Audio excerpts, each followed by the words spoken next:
সুপ্রিয় শিক্ষার্থীরা, তো আমরা করছিলাম লিনিয়ার অ্যানালাইসিস। আর লিনিয়ার অ্যানালাইসিস থেকে আজকে আমরা নতুন একটা চ্যাপ্টার করব। এই চ্যাপ্টারটার নাম হচ্ছে ভেক্টর জগৎ। তো ভেক্টর জগতে প্রথম আমরা জেনে নিব যে ভেক্টর জগৎটা আসলে কি। তো ভেক্টর জগৎটা কি আমি প্রথমে এখানে কিছু অংশ লিখে রাখছি। প্রথমে আমি এখান থেকে বোঝানোর চেষ্টা করব, আর তারপর আমরা ক্লিয়ারলি বুঝতে পারবো যে আসলে ভেক্টর জগৎটা কি। তাহলে দেখো, ভেক্টর জগৎ হচ্ছে মনে করি এফ একটি ফিল্ড, আর এফ ফিল্ডে ভি হচ্ছে একটি অশূন্যক ভেক্টরের সেট। এখন প্রশ্ন হচ্ছে ফিল্ড আসলে কি, আবার ভি হচ্ছে একটা অশূন্যক ভেক্টরের সেট, ফিল্ডের ভিতরে যেটা আছে সেটা আমরা কিভাবে বুঝবো। তো আমি এখানে ফিল্ডের বিষয়টা একটু ছোট্ট করে বোঝানোর চেষ্টা করতেছি। তো ম্যাথমেটিক্যাল সংজ্ঞাটা আমি বুঝাবো না ফিল্ডের, মানে ফিল্ড কি সেটার একটা গাণিতিক সংজ্ঞা আছে, সেটা আমরা পরে বুঝবো। আর এমনও হইতে পারে যে ভেক্টর জগৎটা যখন আমরা বুঝে ফেলবো, সেখানে ফিল্ড এর গাণিতিক যে প্রবলেমগুলো বা ফিল্ডের যে গাণিতিক সংজ্ঞা সেটা বুঝতে আশা করা যায় যে কোনো সমস্যা হবে না তোমাদের। তো ফিল্ড কি সেটা আমি একটু ছোট করে বুঝাই। যেমন ধরো, ফিল্ড হচ্ছে একটা এলাকা, ম্যাথমেটিক্যাল একটা এলাকা কল্পনা করা হয়। একদম নর্মাল ভাষায় যদি আমি বলি, তো ফিল্ড হচ্ছে ধরো আমরা যে বলি ফুটবল খেলার মাঠ, ক্রিকেট খেলার মাঠ। তো আমরা জানি যে ফুটবল খেলার মাঠে ফুটবল খেলা হয়, আর ক্রিকেট খেলার মাঠে ক্রিকেট খেলা হয়। এরকম আরও অনেক ধরনের মাঠ আছে। যেমন ধরো কিছু মাঠ আছে যেখানে কোনো খেলাধুলা হয় না, যেখানে গরু মহিষ ছেড়ে দেওয়া হয়, তারা ঘাস খায়। তো এগুলোকেও আমরা ফিল্ড বলি। তো ফিল্ড মানে যদিও মাঠ, কিন্তু ফিল্ড অনেক রকমের হয়। এখন দেখো, এক এক ফিল্ডে এক এক রকমের খেলা হয়। যে ফিল্ডে ক্রিকেট খেলা হয় সেই ফিল্ডে সাধারণত আমরা ফুটবল খেলতে যাই না বা ফুটবল খেলা দেখি না। যে ফিল্ড ফুটবল খেলার জন্য বানানো হয়েছে সেটাতে আমরা কখনো ক্রিকেট খেলা দেখতে পারবো না, বা সেখানে ক্রিকেট খেলা হয় না, স্বাভাবিক যে লজিক। ওই রকমই ম্যাথমেটিক্সে কিছু জিনিসকে নিয়ে একটা ফিল্ড চিন্তা করা হয়, মানে এখানে এই জিনিসগুলো নিয়ে আলোচনা করা হবে। যেমন ধরো বাস্তব সংখ্যা, বাস্তব সংখ্যাগুলোকে নিয়ে যখন আমরা আলোচনা করব, তখন আমরা মনে করি যে আমরা এমন একটা ফিল্ডে আছি যে ফিল্ডে বাস্তব সংখ্যাগুলো ছড়িয়ে ছিটিয়ে দেওয়া আছে, এবং এই ফিল্ডে যদি আমাকে থাকতে হয় তাহলে বাস্তব সংখ্যার নিয়ম কানুনগুলাই অ্যাপ্লাই করতে হবে।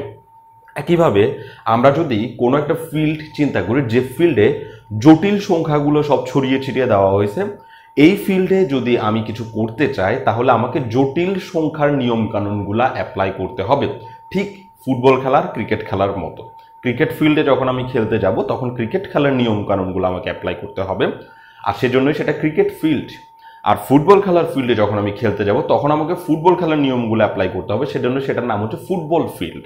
একইভাবে বাস্তব সংখ্যার ফিল্ড মানে হচ্ছে এটা আসলে একটা কাল্পনিক জায়গা, এটা কল্পনা করা হয়। এটা আমি যদি বাস্তবে এটাকে হাতাই তাহলে আমি কিন্তু খুঁজে পাবো না, তবে বাস্তবের সাথে তার কিছুটা মিল আছে। যেমন ক্রিকেট খেলা ফুটবল খেলা দিয়ে আমি কিছুটা বোঝানোর চেষ্টা করতে পারছি। তো ফিল্ড, বাস্তব সংখ্যার ফিল্ড, জটিল সংখ্যার ফিল্ড, এরকম আরও অনেক আছে। ভেক্টরের জন্য একটা ফিল্ড, মানে যেখানে ভেক্টরের নিয়ম কানুনগুলো অ্যাপ্লাই করা হবে, যেখানে ভেক্টর রাশিগুলোকে ছড়িয়ে ছিটিয়ে দেওয়া হয়েছে, এবং ওইখানে যদি আমি কাজ করতে চাই তাহলে আমাকে ভেক্টর নিয়মগুলো অ্যাপ্লাই করতে হবে, ওগুলো হচ্ছে ভেক্টর ফিল্ড। ঠিক এখানেও আমরা বলতে যাচ্ছি যে এফ একটি ফিল্ড। আমি নর্মালি যদি একটু চিত্র এঁকে বোঝানোর চেষ্টা করি তাহলে হচ্ছে, ওরা বললো কি, মনে করি এফ একটি ফিল্ড, ধরলাম এই হচ্ছে একটা ফিল্ড, এটা হচ্ছে একটা মাঠ, এই মাঠটার নাম হচ্ছে এফ। এফ একটা ফিল্ড, এই ফিল্ডে ভি হলো একটি অশূন্য ভেক্টরের সেট। এই ফিল্ডের ভিতর, মানে এই মাঠের ভিতরে ভি হচ্ছে একটা ভেক্টরের সেট, যেখানে কিছু না কিছু উপাদান আছে, ধরলাম এ বি এরকম কিছু উপাদান আছে। অর্থাৎ ফিল্ডের ভিতরে থেকে আমি একটা সেট নিছি যেটা হচ্ছে অশূন্যক ভেক্টরের সেট, যেটা হচ্ছে অশূন্যক ভেক্টরের সেট। এখন যদি এই ভি যে সেটটা আমি নিছি, যদি ওই ভি সেটটা ভেক্টর যোগ প্রক্রিয়ায়, একটু খেয়াল করো এখানে একটা নিয়মের কথা বলছে, ভেক্টর যোগ প্রক্রিয়ায় এবং স্কেলার গুণন প্রক্রিয়ায়, অর্থাৎ এই ভি যেটা আমি নিলাম ফিল্ডের ভিতর থেকে, ভি যে সেটটাকে আমি নিছি, এই সেটটা যদি ভেক্টর যোগ প্রক্রিয়ায় এবং স্কেলার গুণন প্রক্রিয়ায় নিম্নের নিয়মগুলো মেনে চলে, তবে ভি কে এফ ফিল্ডে ভেক্টর জগৎ বলা হবে। অর্থাৎ এই ভি যদি ভেক্টর যোগ প্রক্রিয়া আর স্কেলার গুণন প্রক্রিয়ায় নিম্নের নিয়মগুলো মেনে চলে। নিম্নের নিয়ম এখনো লেখা হয় নাই, ওই নিয়মগুলো যদি ভি মেনে চলে তাহলে আমরা বলবো ভি তুমি হচ্ছ এফ ফিল্ডে একটা ভেক্টর জগৎ। তাইলে এখন আমাদেরকে নিয়মগুলো একের পর এক লিখে যেতে হবে, কারণ আমরা বলছি যে নিম্নের নিয়মগুলো মেনে চললে তবেই আমরা ভিকে কি বলতে পারবো, এফ ফিল্ডে ভেক্টর জগৎ বলতে পারবো। তাইলে নিয়মগুলো প্রথমে আমরা যে নিয়মগুলো দেখবো সেগুলো হচ্ছে ভেক্টর যোগ প্রক্রিয়ার নিয়ম। তাহলে আমরা লিখব যে ভেক্টর যোগ প্রক্রিয়ায়, ভেক্টর যোগ প্রক্রিয়ায়, ভেক্টর যোগ প্রক্রিয়ায়। তো এটা আমি একটু ভিতরে করে লিখছি, দেখো এটা ভেক্টর জগৎ লিখছি একদম এই সাইড থেকে, এটাকে একটু ভিতরে করে লিখছি কারণ এটা ওরই অংশ। এখনো আমরা ভেক্টর জগৎটা শেষ করতে পারি নাই, নিয়মগুলোকে শেষ করতে হবে। তো প্রথম নিয়মটা হচ্ছে, আচ্ছা নিয়মগুলো জানার আগে আমি একটু ছোট্ট করে কয়েকটা নোটেশনের চিহ্ন জানিয়ে রাখি যেগুলোর নাম আমাদের দরকার পড়বে। যারা ফান্ডামেন্টাল পড়ছো তারা তো নামগুলো জানো, এগুলো আগেই শুনছো, কিন্তু যারা ফান্ডামেন্টাল পড়ো নাই তাদের জন্য আমি একটু নামগুলো প্রথমে বলে নিই, তারপরে তোমাদেরকে আমি শুরু করব। দেখো এইরকম একটা উল্টা এ এর চিহ্ন থাকবে, উল্টা এ এর মতো দেখতে একটা চিহ্ন, এটার নাম হচ্ছে ফর অল। ফর অল অর্থাৎ আমি যদি এই চিহ্নটা দিই তাহলে তোমাকে বুঝতে হবে ফর অল বোঝাচ্ছে। ফর অল মানে হচ্ছে সকল, সকল মানে সবাইকে বোঝাচ্ছে, সবাইকে বোঝানোর জন্য এই চিহ্নটা ব্যবহার করতে হয়। আরেকটা চিহ্ন তোমরা দেখবা যেটা হচ্ছে উল্টা ই এর মতো দেখতে, উল্টা ই এর মতো দেখতে, এই চিহ্নটার নাম হচ্ছে there exist. There exist, exist বানানটা হয়তো ভুল হতে পারে, বানান ইম্পর্টেন্ট না, আমাদের আগে বুঝতে হবে যে দেয়ার এক্সিস্ট। দেয়ার এক্সিস্ট মানে হচ্ছে আমরা দেয়ার এক্সিস্ট দিয়ে সাধারণত তাদেরকে মিন করে যারা সেখানে থাকবে, মানে ওদেরকেও রাখা উচিত, ওদের থাকা উচিত, ওরা থাকতে বাধ্য, এই ধরনের কথাগুলোকে বলার জন্য আমরা দেয়ার এক্সিস্ট শব্দটা ব্যবহার করি। ওকে, যাই হোক, তাহলে আমরা শুরু করি ভেক্টর যোগ প্রক্রিয়ায়। যেহেতু যোগের ইংরেজি হচ্ছে অ্যাড, সেজন্য আমরা প্রথম যে প্রক্রিয়ার নাম সেটাকে আমরা লিখবো A1। এটা জাস্ট একটা নাম, অর্থাৎ ভেক্টর যোগ প্রক্রিয়ার প্রথম নিয়মটা আমরা লিখতেছি।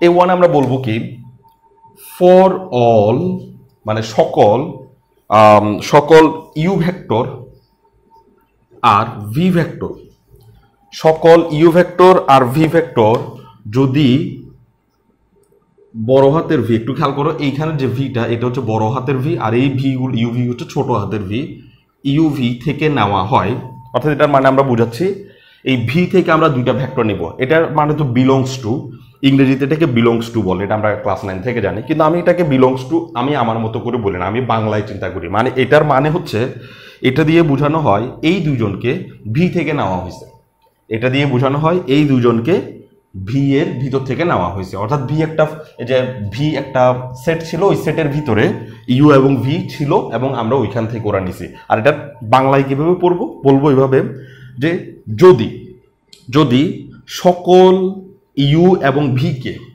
যদি সকল ইউ ভেক্টর এবং ভি ভেক্টরকে ভি থেকে নেওয়া হয়, ভি থেকে নেওয়া হয়, তবে, তবে আমরা মুখে বলতেছি তবে, কিন্তু এখানে চিহ্ন দিছি কিন্তু একটা তীর চিহ্ন, ইমপ্লাই চিহ্ন বলা হয় এটাকে, তবে এই ইউ ভেক্টর আর ভি ভেক্টরকে যদি যোগ করি সেই যোগফলটাও এই ভি সেটের ভিতরেই থাকবে।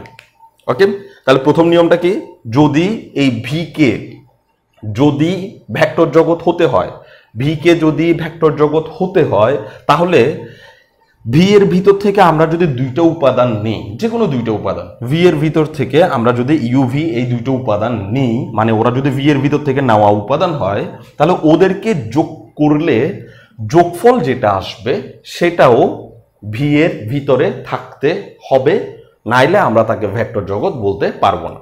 আসলে এই নিয়মগুলো অনেকটা বাস্তব সংখ্যার নিয়মের মতো, যারা ফান্ডামেন্টাল পড়ছো তারা বাস্তব সংখ্যার ফিল্ড স্বীকার্য পড়ছিলাম, আমি পড়াইছিলাম, ওই ফিল্ড স্বীকার্য যেরকম ছিল কথাবার্তাগুলো এখানে ঠিক ওই রকম কথাবার্তাগুলো আসবে। তো যারা ওইখানে পড়ছে তারা এখানে একটু সুবিধা পাবে, তাদের কাছে একটু ভালো লাগবে, আর যারা সরাসরি এটা পড়তেছে তাদের কাছে একটু বোরিং লাগবে।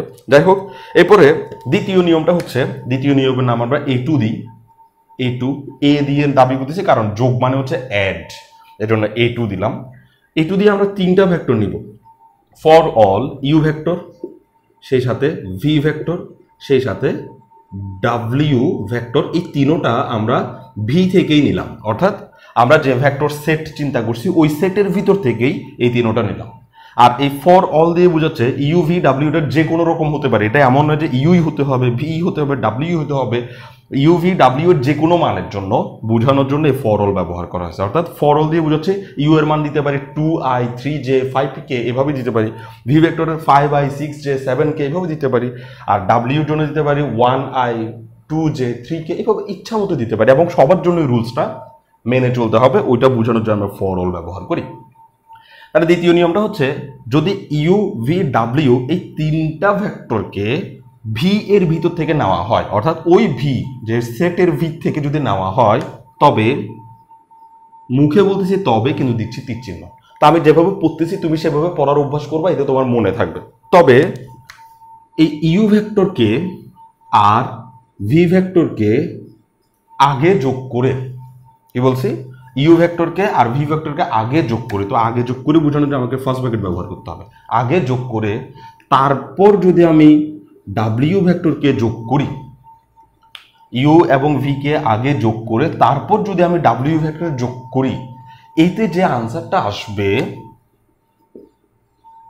ইউ ভেক্টরকে রেখে দিয়ে আগে যদি ভি ভেক্টর এবং ডাব্লিউ ভেক্টরকে যোগ করি তারপর ইউ কে যোগ করি, তাহলেও একই আনসার আসবে। অর্থাৎ ইউ ভি ডাব্লিউ ওরা যদি ভি থেকেই নেই, তাহলে ওদের আচরণ এমন হতে হবে ইউ এবং ভি কে প্রথমে যোগ করে তারপর ডাব্লিউ কে যোগ করলে যে আনসার আসবে, ভি এবং ডাব্লিউ কে যোগ করে তারপর ইউ কে যোগ করলে একই আনসার আসতে হবে, তাহলে আমরা ভি কে ভেক্টর জগৎ বলতে পারবো। এটা হচ্ছে 2 নম্বর নিয়ম। এবার আমরা 3 নম্বর নিয়মে যাই। 3 নম্বর নিয়মের নাম দিলাম A3। A3-তে আমরা বলতেছি কি,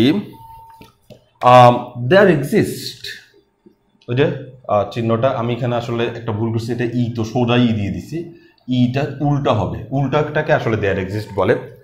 দেয়ার exist zero vector belongs to V, মানে আমরা বলতে চাচ্ছি যে জিরো ভেক্টরটা যদি ভি এর ভিতরে থাকে, এখানে একটা কথা দেখো, ভি হলো একটি অশূন্য ভেক্টরের সেট।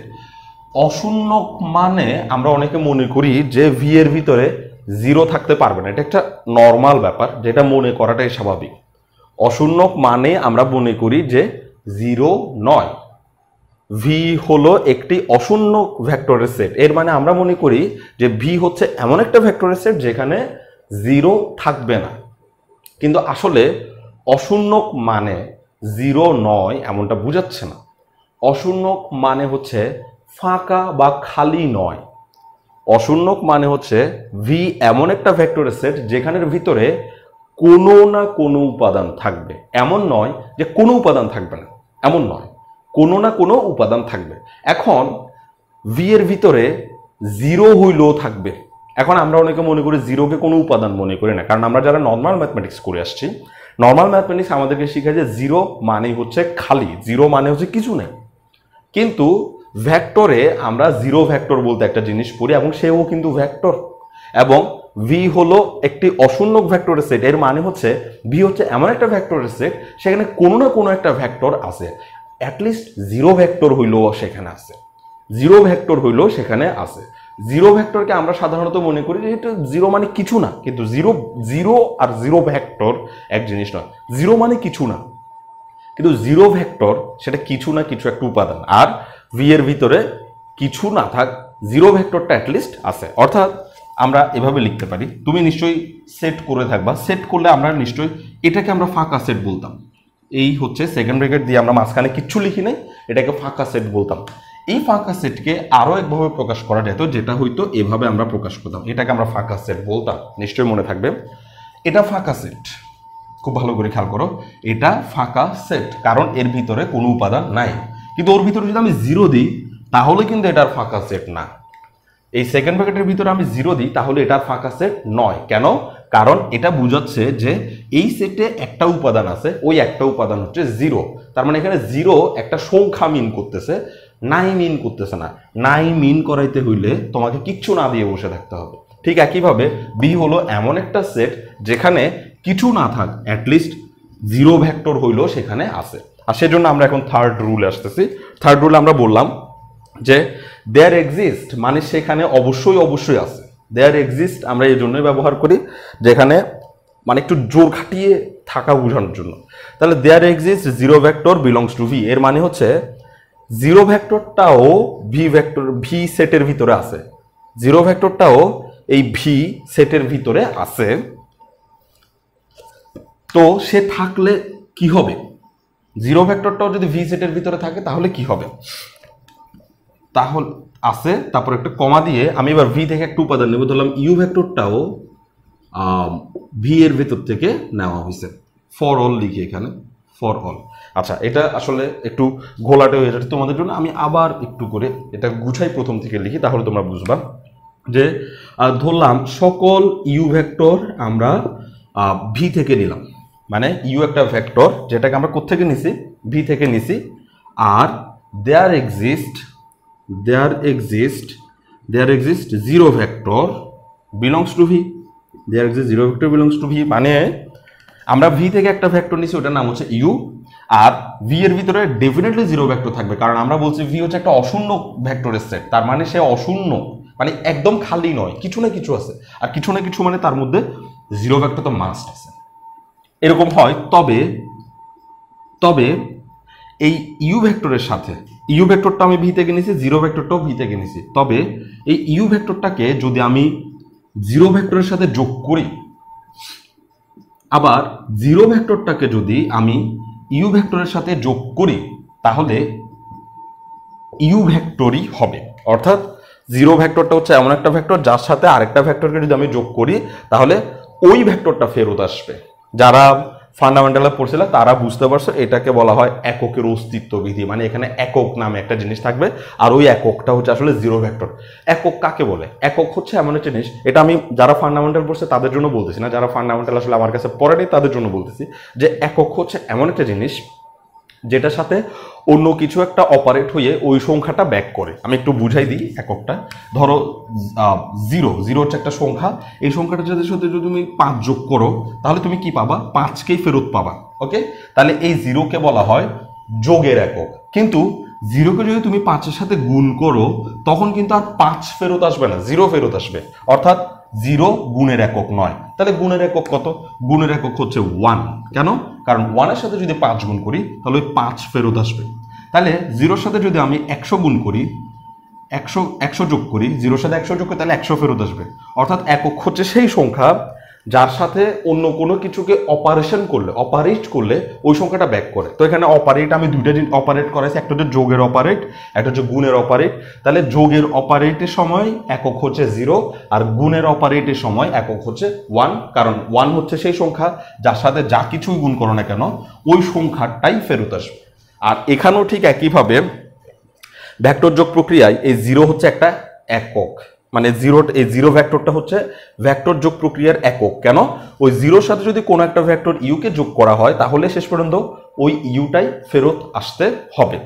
যদি হয় তাহলে আমরা বলবো যে ভি হচ্ছে ভেক্টর জগৎ। এখনো শেষ হয় নাই, আরো রুল আছে, মোট 5টা রুল আছে। এরপর হচ্ছে A4 আমরা বলবো কি,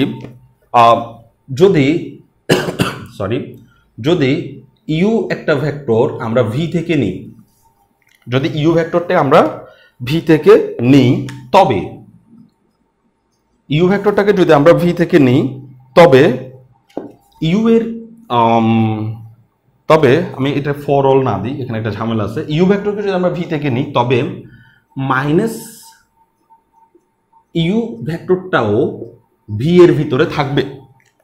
কি বলছি, যদি ইউ ভেক্টরটাকে আমরা ভি এর ভিতর থেকে নিই তবে মাইনাস ইউ ভেক্টরও ভি এর ভিতরে থাকবে, যেন এই ঘটনাটা ঘটাইতে পারে।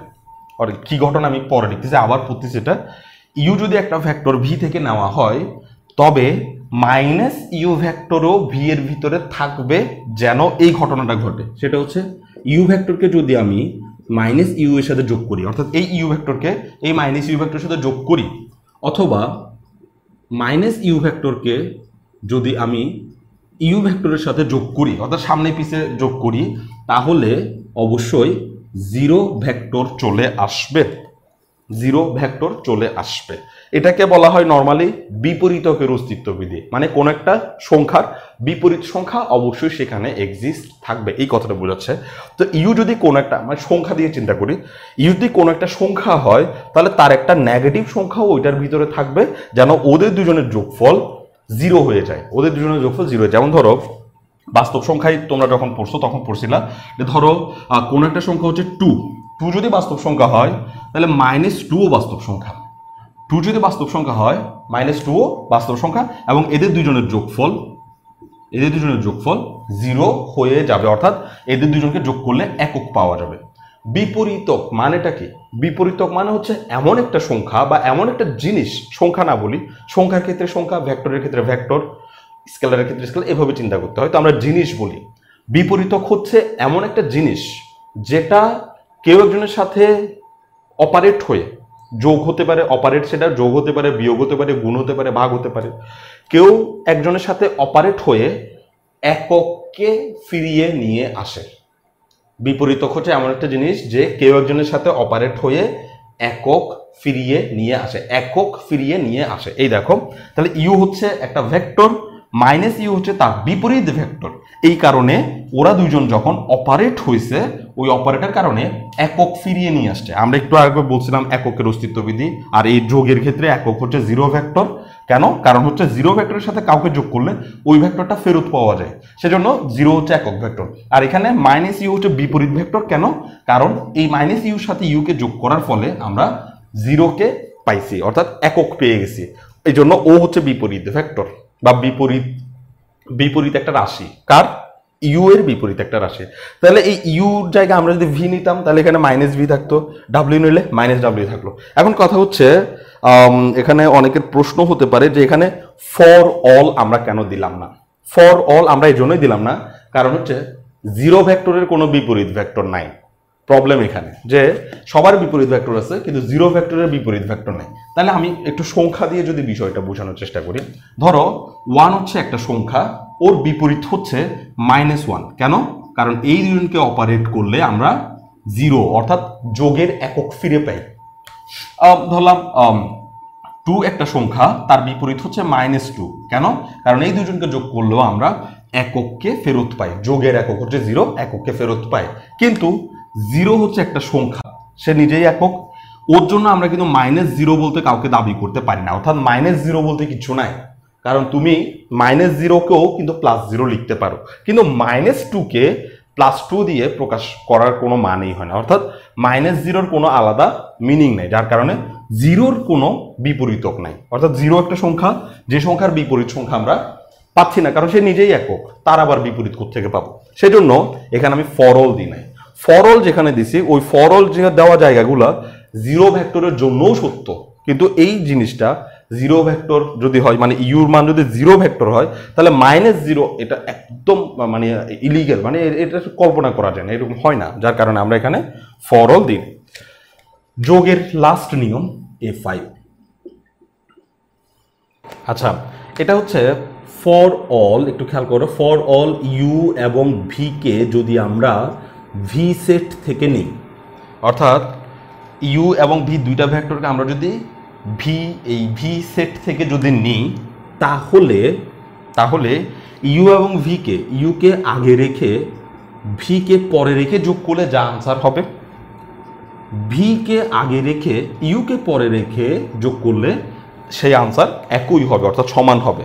ইউকে আগে রেখে ভিকে পরে রেখে যোগ, অথবা ভিকে আগে রেখে ইউকে পরে রেখে যোগ করলেও আমরা একই আনসার পাবো। এই হচ্ছে যোগের নিয়ম। তো এই ভি সেটটা যদি এই যোগের 5টা নিয়ম মেনে চলে, তাহলে তাকে আমরা এফ ফিল্ডে ভেক্টর জগৎ বলতে পারি। তবে এখনো স্কেলার গুণন প্রক্রিয়ার নিয়মগুলো আমাদেরকে পড়ানো হয় নাই, যার কারণে আমরা এক্ষুনি বলতে পারি না যে আমাদের যে ভিটা নিছি সেই ভিটা ইতিমধ্যে ভেক্টর জগৎ হয়ে গেছে। ভেক্টর জগৎ হতে হলে ভেক্টর যোগ প্রক্রিয়াও মানতে হবে এবং সেই সাথে স্কেলার গুণন প্রক্রিয়াও মানতে হবে। তাহলে আমরা এখন ভেক্টরের যোগ প্রক্রিয়াগুলো পড়ছি, এরপরে আমরা স্কেলার গুণন প্রক্রিয়াটা পড়ব।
তাহলে এরপরে আমরা লিখব যে স্কেলার গুণন প্রক্রিয়া।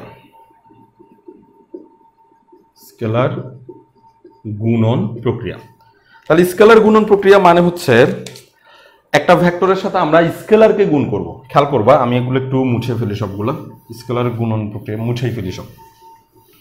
স্কেলার গুণন প্রক্রিয়া আমরা একটা স্কেলারকে ভেক্টরের সাথে গুণ করব। খেয়াল করো, অনেক সময় আমরা স্কেলার গুণন প্রক্রিয়ার মানে মূল থিমটা বুঝতে পারি না। এখানে আমরা করব কি, একটা ভেক্টরের সাথে একটা স্কেলারকে গুণ করব। খেয়াল করো, আমি প্রথমেই পড়েছিলাম এই এফ হচ্ছে একটা ফিল্ড, এফ হচ্ছে একটা ফিল্ড, এই যে এখানে এফ হচ্ছে একটা ফিল্ড, আর এই ফিল্ডে ভি হচ্ছে একটা ভেক্টর এর সেট। ভি হচ্ছে একটা ভেক্টরের সেট যার ভিতরে কিছু না কিছু ভেক্টর আছে, মানে সে অশূন্যক নয়। দেখো এই এফ যে ফিল্ড, এই ফিল্ডে ভেক্টর যেমন আছে স্কেলারও তেমন আছে। কেন? কারণ আমি এখানে দেখো ক্লিয়ার করি নাই, ক্লিয়ারলি বলি নাই যে এফ একটি ফিল্ড। এটা কিসের ফিল্ড? ভেক্টরের, স্কেলারের, বাস্তব, অবাস্তব, এই ধরনের কোনো শব্দ আমি এখানে উল্লেখ করি নাই। যদি আমি উল্লেখ করতাম এফ একটি ভেক্টর ফিল্ড, তাহলে এখানে ভেক্টর রাশি ছাড়া আর কোনো রাশি থাকতো না। যদি আমি বলতাম যে এফ একটি স্কেলার ফিল্ড, তাহলে এখানে স্কেলার ছাড়া আর কোনো রাশি থাকতো না। কিন্তু যেহেতু আমি বলছি শুধুই এফ একটি ফিল্ড, এর মানে এই ফিল্ডের ভিতরে ভেক্টর যেমন আছে স্কেলারও তেমন আছে। তো এই ফিল্ডের ভিতর ভি তো একটা ভেক্টর সেট, এখানে আরো স্কেলার থাকতে পারে, ধরো 1 2 5 এ বি সি, এগুলো তো আমি নিচে কোনো দাগ দিই নাই, মানে এগুলো হচ্ছে সব স্কেলার রাশি। অর্থাৎ এই এফ এর ভিতরে ভেক্টরও থাকতে পারে স্কেলারও থাকতে পারে, কারণ আমি এখানে শুধু এফ একটি ফিল্ড বলছি। তো ভেক্টর তো ভি নিছি, এরকম আরো আছে, আমরা ওদেরকে নিয়ে কথা বলছি না, আমরা খালি ভি কে নিয়ে আলোচনা করতেছি, যেহেতু আলোচনার সুবিধা হইতে হবে। এই ভি এর সাথে এই স্কেলার গুলাকে গুণ করলে, এই ভি এর সাথে এই যে স্কেলার গুলো দেখা যাচ্ছে, এই স্কেলার গুলোকে যদি গুণ করি তাহলে কিছু নিয়ম আমাদেরকে অনুসরণ করতে হবে। তাহলে ওই নিয়মগুলো যদি মানে, তাহলে আমরা ভি কে ভেক্টর জগৎ বলতে পারবো, নাইলে পারবো না। তো গুণনের ইংরেজি হচ্ছে মাল্টিপ্লাই, সেজন্য আমরা গুণনের সূত্রগুলোকে m1 m2 দিয়ে লিখবো। m1 m2 এভাবে 5টা নিয়ম আছে। তাহলে m1 প্রথম নিয়ম কি? প্রথম নিয়ম হচ্ছে সকল, মানে ফরলের বাংলা হচ্ছে সকল। আমি একটু বলে দিই এখানে, কারণ আমি অনেক সময় সকল শব্দটা ব্যবহার করি, ফরল বলতে আমার ভালো লাগে না, বাংলা ইংরেজি মিক্স হয়। সকল এ যদি ফিল্ড থেকে নেওয়া হয়, অর্থাৎ আমি সকলের কথাটা বাদ দিই, যে এ হচ্ছে একটা স্কেলার রাশি যেটা আমি ফিল্ড থেকে নিছি। ওই যে বলছি ভেক্টরের পাশাপাশি এখানে ফিল্ডের ভিতরে কিন্তু স্কেলার আছে। এই ভি এর ভিতরে কোনো স্কেলার নাই, কারণ ভি হচ্ছে একটা ভেক্টর সেট।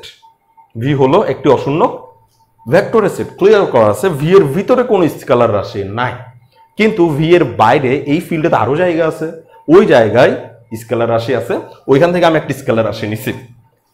তাহলে এ হচ্ছে একটা স্কেলার রাশি যেটা আমি এফ থেকে নিছি, আর এবং ইউ হচ্ছে একটা ভেক্টর যেটা আমি ওই ভি থেকে নিছি। ওই যে ভেক্টর সেট আমরা নিলাম ওই ভি এর ভিতর থেকে আমরা নিছি। ধরলাম এটার ভিতরে ইউ ভি ডাব্লিউ এগুলো আছে। ওকে, তাহলে দেখো এই নিচে কিন্তু আমি দাগ দিই না, কারণ এটা স্কেলার। ভি ইউ নিচে কিন্তু আমি দাগ দিয়েছি, কারণ হচ্ছে এটা ভেক্টর। তাহলে এই এ যেটা স্কেলার সেটা আমি এফ থেকে নিছি, আর ইউ যেটা সেটা আমি কোত্থেকে নিছি? ভি থেকে নিছি। তবে বলার সাথে সাথে আমরা এই দাগটা, এই চিহ্নটা দিই। তবে যেহেতু এটা গুণন প্রক্রিয়া, এ এবং ইউকে যদি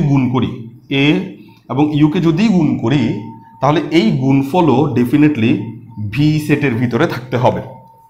অর্থাৎ স্কেলারের ভিতর থেকে আমি একটা, মানে এফ ফিল্ড থেকে আমি একটা স্কেলার নিছি, আর ভি যে সেটটা সেই সেটটাকে আমি একটা ভেক্টর নিছি। এই স্কেলার এবং এই ভেক্টরের যে গুণফল একটা ভেক্টর রাশি হবে, ওই ভেক্টর রাশিটাকেও এই ভি সেটের ভিতরে থাকতে হবে। যদি না থাকে তাহলে ভি কে আমি ভেক্টর জগৎ বলতে পারবো না। যদি ভি এফ ফিল্ডের ভিতরে থাকা ভেক্টর জগৎ হতে চায়, তাহলে ওকে এই রুলস মানতে হবে। অর্থাৎ ওর ওই ভি এর ভিতরে থাকা কোনো একটা ভেক্টরের সাথে এই এফ ফিল্ডে থাকা কোনো একটা স্কেলারকে গুণ করলে ওই গুণফলটা ডেফিনেটলি ভেক্টর ভি সেটের ভিতরে থাকতে হবে। অনেকে আবার এই গুণটা বুঝে না। এই গুণটার মানে হচ্ছে, অনেকে মনে করে এখানে ডট গুণন হবে নাকি ক্রস গুণন হবে। আসলে দেখো, গুণ 3 প্রকার। একটা হচ্ছে ডট গুণন, একটা হচ্ছে ক্রস গুণন, একটা হচ্ছে বীজগাণিতিক গুণন। ডট গুণন, ক্রস গুণন, বীজগাণিতিক গুণন। এখানে আসলে বীজগাণিতিক গুণন হচ্ছে, খেয়াল করো ডট গুণন এবং ক্রস গুণন কখন হয়? যখন ইউ একটা ভেক্টর, ভি একটা ভেক্টর, এই ভেক্টরের মাঝখানে ডট গুণন হতে পারে, দুটি ভেক্টরের মাঝখানে ডট গুণন হতে পারে। আবার ইউ একটা ভেক্টর, ভি একটা ভেক্টর, দুটি ভেক্টরের মাঝখানে ক্রস গুণন হতে পারে। কিন্তু একটা স্কেলার এবং একটা ভেক্টরের মাঝে কখনোই ডট গুণন বা ক্রস গুণন হতে পারে না। তখন যে গুণটা হয় সেটা হয় বীজগণিতীয় গুণ। যেমন আমি একটা ছোট্ট উদাহরণ দিই, ধরো এ একটা ভেক্টর, আমরা তো ভেক্টর এভাবে চিহ্ন দিয়ে পড়ছি, তোমাদের সুবিধার্থে এভাবে দেখাচ্ছে। এ হচ্ছে একটা ভেক্টর, এই ভেক্টরের মান হচ্ছে 2i প্লাস 3j প্লাস কে, 2i প্লাস 3j প্লাস কে। এখন তোমাকে যদি বলা হয় 5a ভেক্টর, 5a ভেক্টর সমান কত, তখন তুমি এই পুরোটার সাথে 5 গুণ করে দিবা। 5a ভেক্টর মানে হচ্ছে এই 5 into 2i plus 3j plus K, নোটেশনগুলোর এই তীর চিহ্নগুলো দিতে মনে থাকে না, কে, তাহলে গুণ করলে কত হবে? 5 দুগুণে 10i plus 3 5 15j plus 5k। এই যে ভেক্টরটা তুমি দেখতে পাচ্ছ নতুন ভেক্টর, যে 10i plus 15j plus 5k, এটাই হচ্ছে 5a ভেক্টর। তাহলে তুমি এখানে কোনো ডট গুণন, ক্রস গুণন কিছুই চিন্তা করো নাই, এখানে তুমি যে গুণটা করছো সেটা হচ্ছে বীজগাণিতীয় গুণন। আর এটা ঠিক ওই ধরনের একটা গুণ এখানে আমাদেরকে মিন করতেছে। তাইলে আমরা বুঝলাম যে আমি যদি কোনো একটা স্কেলার ফিল্ড থেকে নিই, ফিল্ড থেকে কোনো একটা স্কেলারকে বেছে নিই, আর ভেক্টর সেট থেকে কোনো একটা ভেক্টরকে বেছে নিই, আর ওই দুজনকে যদি আমি বীজগাণিতীয় গুণ করি, তাহলে যে আনসারটা আসবে ওই আনসারটাও এই ভি সেটের ভিতরে থাকতে হবে, নাইলে এই বান্দাকে ভেক্টর জগৎ বলা যাবে না। এই ভি ইকুয়াল টু এই যে সেটটা দেখতে পাচ্ছি, এটা একটা ভেক্টর সেট হতে পারে, কিন্তু ও যদি ভেক্টরের একটা ওয়ার্ল্ড, মানে ভেক্টরের একটা জগৎ হতে চায়, তাহলে তাকে এটা মেনে নিতে হবে। এটা যদি না থাকে, ওকে আমি সেট বলতে পারি, জগৎ বলতে পারি না। ওকে, তাইলে 1 নাম্বার গেল। 2 নাম্বারকে আমরা M2 বলে দাবি করব। M2 তে আমরা বলবো যে আমরা একটা স্কেলার নিব, M2 তে একটা স্কেলার নিব a, এটা হচ্ছে f থেকে। স্কেলার কখনো আমরা ভেক্টর সেট থেকে বলেই দিছি, ভেক্টর সেট ওইখানের ভিতর থেকে আমরা কোনোদিন স্কেলারকে পাবো না। আমরা a একটা স্কেলার নিব f থেকে, এবং আমরা করব কি, দুইটা ভেক্টর নিব, u একটা ভেক্টর, v একটা ভেক্টর, ওগুলোকে অবশ্যই v থেকে নিব। তাহলে আমরা কি করলাম, f থেকে একটা স্কেলার নিলাম এবং v সেট থেকে দুইটা ভেক্টর নিলাম। এবার আমি ওদেরকে গুণ করব, কারণ যেহেতু এখানে বলা আছে স্কেলার গুণন প্রক্রিয়া, অর্থাৎ স্কেলার রাশিগুলোকে ওদের সাথে গুণ করার যে সিস্টেম সেটাই, তাহলে ওদেরকে আমি গুণ করব। তাহলে এই a ভেক্টর এর সাথে আমি যদি u ভেক্টর প্লাস v ভেক্টরকে গুণ করি, এই a ভেক্টরের সাথে আমি যদি ওদের যোগফলকে গুণ করি, তাহলে এভাবে লেখা যাবে a u vector plus a v vector, এভাবে লেখা যাবে। অর্থাৎ এটাকে বিনিময়, এটাকে বলা হয় যে বন্টন বিধি। বন্টন মানে হচ্ছে ভাগ করে দেওয়া। এই a কে দুইজনেই ভাগ করে নিছে, ও নিছে, এভাবে ভাগ করে নিতে পারবে। এবং এই নিয়মটা ওকে মানতে হবে যে এভাবে ভাগ করে নেওয়া যেতে পারে, যে a ভেক্টরকে ওর সাথে গুণ করছি আর ওর সাথে আলাদা আলাদা গুণ করছি, একই আনসার আসবে। 3 নম্বরে আমরা দুইটা স্কেলার নিব। তাহলে একটু দেখো, আসলে বিষয়গুলো সহজ। প্রথমে আমরা একটা স্কেলার নিছি, একটা ভেক্টর নিছি, এবং ওদের গুণ ভির ভিতরে থাকতে হবে বলছে। তারপর আমরা একটা স্কেলার নিছি, দুইটা ভেক্টর নিছি, এবং ওদের গুণফলটা এভাবে হইতে হবে সেটা আমরা বলছি। 3 নম্বরে আমরা দুইটা স্কেলার নিব, একটা ভেক্টর নিব। তাহলে 3 নম্বরে আমরা for all a, b belongs to f, অর্থাৎ a এবং b দুইটা যদি আমরা স্কেলার থেকে নিই, এবং for all u belongs to v, তাহলে কি হবে? তাহলে দুইটা স্কেলার যদি f থেকে নিলাম, একটা ভেক্টর যদি v থেকে নিই, তাহলে আমরা এই a প্লাস b এটার সাথে এবার u কে গুণ করব, যে আনসার হবে, অর্থাৎ এই দুজনকে যোগ করে তার সাথে একটা ভেক্টরকে যদি গুণ করি, তাহলে যে আনসার আসবে, আলাদা আলাদা গুণ করলে a u vector plus b u vector একই আনসার আসবে। অর্থাৎ সমান চিহ্ন দিয়ে দেখাচ্ছে যে এটার আনসার আর এটার আনসার একই হবে। অর্থাৎ এইটাও অনেকটা বিনিময়ের মতো, মানে বন্টনের মতো। এই ইউ ওর সাথে একবার ভাগ হয়েছে, ইউ ওর সাথে একবার ভাগ হয়েছে, আলাদা আলাদা করে এভাবে করা যায়। এরপর আবার প্রায় একই রকম একটা সিচুয়েশন M4ও আমরা কি করব, দুইটা স্কেলার নিব, এ একটা স্কেলার বি একটা স্কেলার, এই দুইটা স্কেলার নিব এফ ফিল্ড থেকে, এবং একটাই ভেক্টর নিব ওইটা হচ্ছে ভি থেকে। এক্ষেত্রে আমরা যোগের কথা চিন্তা না করে গুণের কথা চিন্তা করব। এখানে এ আর বি কে যোগ করছি, এখানে আমরা এ বি কে গুণ করব, এ বি কে গুণ করে তারপর যদি আমরা ইউ ভেক্টরকে গুণ করি, অর্থাৎ এ এবং বি কে গুণ করে তারপর আমরা ইউ ভেক্টরকে গুণ করছি, এতে যে আনসার হবে, এর ফলে যে আনসার দাঁড়াবে, এ কে বাইরে রেখে বি এবং ইউ কে গুণ করলেও একই আনসার দাঁড়াবে। আসলে এটা খুবই সিম্পল একটা কনসেপ্ট। যেমন ধরো ইউ হচ্ছে একটা ভেক্টর, এই আমি ছোট্ট করে লিখি, ইউ ভেক্টরটা হচ্ছে 2i + 3j, 2i + 3j। আমি উপরে টুপি চিহ্নগুলো দিই নাই, কারণ টুপি চিহ্ন দিতে মনে থাকে না, তোমরা মনে করো যে টুপি চিহ্ন আছে। U vector = 2i + 3j। এখন এটার সাথে আমি যদি এভাবে লিখি 3 × 2 × ইউ ভেক্টর, 3 × 2 × ইউ ভেক্টর, তাহলে 3 × 2 মানে 3 × 2 = 6, তার মানে 6u হবে, 6u ভেক্টর। আর ইউর মান যদি আমি বসাই দিই 6, ইউর মান হচ্ছে 2i + 3j, 2i + 3j, তাহলে আনসার আসবে 3 × 2 = 6, সরি 6 × 2 হচ্ছে 12, 12i + 3 × 6 18j, এভাবে আসবে। আবার আমি যদি এভাবে লিখি 3 × 2u, এভাবে যদি লিখি, অর্থাৎ এই 2টাকে ইউর সাথে আগে গুণ করছি, তারপরে 3 গুণ করছি, মানে ওর মতো ডিজাইন করতেছি, তাহলে কি হবে দেখো, 3 তার জায়গায় থাকবে 2u, 2u তার জায়গায় গুণ হবে, তাহলে 2 সাথে যদি ইউ গুণ করি, নর্মালি 2 সাথে ইউ গুণ করলে 2 × 2 হচ্ছে 4i, 3 × 2 হচ্ছে 6j। এইবার যদি আমি 3 কে গুণ করি, তাহলে 3 4 আমরা পাচ্ছি 12i, 3 6 হচ্ছে 18j, যা কিনা ওর সমান, দেখো ওর সমান, অর্থাৎ একই আসবে। তাহলে এগুলাকে আসলে এত গভীরভাবে বোঝার আসলে দরকার নেই, আমরা এগুলো নর্মাল কনসেপ্ট তাও একটু দেখা দিচ্ছে। অনেক সময় অনেক স্টুডেন্ট থাকে যারা খুবই উইক থাকে, আবার উইক বলবো না, যারা আসলে উইক বলাটা উচিত না, এটা হচ্ছে গভীরভাবে বুঝালে তারপর বুঝে, মানে একটা নির্দিষ্ট গভীরতায় তাকে পাঠাই দিতে হয়, তখন সে বিষয়টাকে উপলব্ধি করতে পারে যে ও এই বিষয়টা। আচ্ছা যাই হোক, এরপর আমরা M4 বলবো। M5 লাস্ট রুল হচ্ছে এই এফ ফিল্ডে অবশ্যই একটা 1 থাকবে, এফ ফিল্ডে অবশ্যই একটা 1 থাকবে, দেয়ার এক্সিস্ট দিয়ে বোঝানো হয়, থাকতেই হবে, দেয়ার এক্সিস্ট দিয়ে বোঝানো হয়, থাকতেই হবে। তাহলে এফ ফিল্ডে অবশ্যই একটা 1 থাকবে। এবং আমরা করলাম কি, এবং আমরা একটা ইউ ভেক্টরকে ভি থেকে নিলাম, একটা ইউ ভেক্টরকে ওই ভি সেট থেকে নিলাম। এফ ফিল্ডে অবশ্যই একটা 1 থাকবে এবং একটা ইউ একটা ভেক্টরকে ভি ফিল্ড থেকে নিলাম। নেওয়ার কারণে যে ঘটনাটা ঘটবে সেটা হচ্ছে, ওর সাথে ওকে যদি গুণ করি, এই 1 এর সাথে যদি এখানে ডট দেওয়াটা মোটেই উচিত হয় নাই, কিন্তু এখন কি দিব, 1 এর সাথে যদি ইউকে গুণ করি, 1 এর সাথে যদি ইউকে গুণ করি এবং ইউর সাথে যদি 1কে গুণ করি, ইউর সাথে যদি 1কে গুণ করি, তাহলে ওই ইউই ফেরত আসবে। অর্থাৎ 1 হচ্ছে একটা গুণের একক, 1 এর সাথে যদি আমি কাউকে গুণ, যেমন 1 এর সাথে আমি 5কে গুণ করছি তো 5 ফেরত পাবো, 1 এর সাথে 500কে গুণ করছি তো 500 ফেরত পাবো, 1 এর সাথে 10 গুণ করছি তো 10 ফেরত পাবো। অর্থাৎ 1 হচ্ছে গুণের একক। তো ওই 1 এর সাথে যদি আমি ইউ ভেক্টরকেও গুণ করি, তাহলে ওই ইউ ভেক্টরই ফেরত আসবে। এখন দেখো, এটা এখানে কিন্তু গুণ বোঝানো সম্ভব হচ্ছে না, একবার 1 ইউ ইউ 1 গুণ বোঝানো সম্ভব হচ্ছে, যে জন্য আমি এখানে ডট ব্যবহার করতেছি।